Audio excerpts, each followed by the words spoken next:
আমাদের এই হচ্ছে 2016-তে লাস্ট স্টেট হয়েছিল ওই যেটা আমার ফার্স্ট টুর্নামেন্ট ছিল, আবার স্টেট হচ্ছে। এটা আমি প্লেয়ার হিসেবে নেই, তবে সিনিয়রও ভালো লাগছে।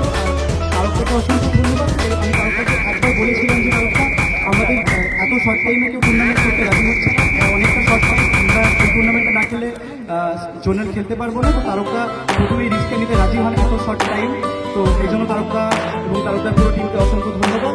আর আমি দু তিনটা জিনিস বলবো। একটা হচ্ছে এই ভিজুয়ালি চ্যালেঞ্জ চেস হচ্ছে এমন একটি গেম, সেটা হচ্ছে একমাত্র ইনক্লুসিভ স্পোর্ট যেখানে আমরা ইকুয়ালি ফাইট করতে পারি একজন নর্মাল পার্সন। খুব উদাহরণস্বরূপ আমরা বলতে পারি আমাদের যে পিরিয়ড রেটিংটা হয়, পিরিয়ড রেটিং কিন্তু ব্লাইন্ডদের জন্য আলাদা রেটিং হয় না, নর্মালদের যে রেটিংটা হয় ওটাই আমরা পাই। তো আমাদের ব্লাইন্ড কিন্তু জিএম আছে মার্সিয়ান তাসবির, পোল্যান্ডের একজন গ্র্যান্ড মাস্টার আছেন, উনি মার্সিয়ান তাসবির সম্পূর্ণ দৃষ্টি।